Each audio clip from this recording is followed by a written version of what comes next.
আসে। আল্লাহ তাআলা বলেন, ওয়ামা আনফাকতুম মিন শাইইন ফাহুয়া ইউখলিফুহু ওয়া হুয়া খায়রুর রাসিকিন। যে দান করে, দান করলে যে ঘাটতি হয়, আল্লাহ তাআলা এই ঘাটতিটাকে রিপ্লেস করে দেয়, রিপ্লেস করে দেয়। বিষ্ণু ইসা ইসলাম বলেছেন, মা নাকাসা মালু আবদিন মিন সাদাকা। চ্যারিটি করলে, দান করলে আল্লাহ তার সম্পদ কখনো কমায় না। প্রতিদিন সকালবেলা দুজন ফেরেশতা নেমে বলতে থাকে, আল্লাহুম্মা আ'তি মুনফিকান খালাফা, আল্লাহুম্মা আ'তি মুমসিকান চালাফা।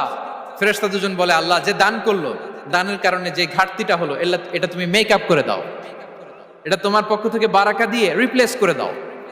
আর যে ধরে রাখলো, কৃপণতা করলো, ওর সম্পদকে আল্লাহ তুমি ধ্বংস করে দাও।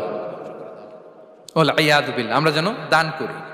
এরপরে বিষ্ণু ইসা ইসলাম বলেছেন, বেশি বেশি হজ উমরা করলে, বেশি বেশি যদি কারো সাধ্য থাকে, ফিনান্সিয়াল ক্যাপাসিটি থাকে, বেশি বেশি হজ উমরা করলে তার রিজিকে বারাকা নেমে আসে। সব শেষে হচ্ছে দোয়া করা।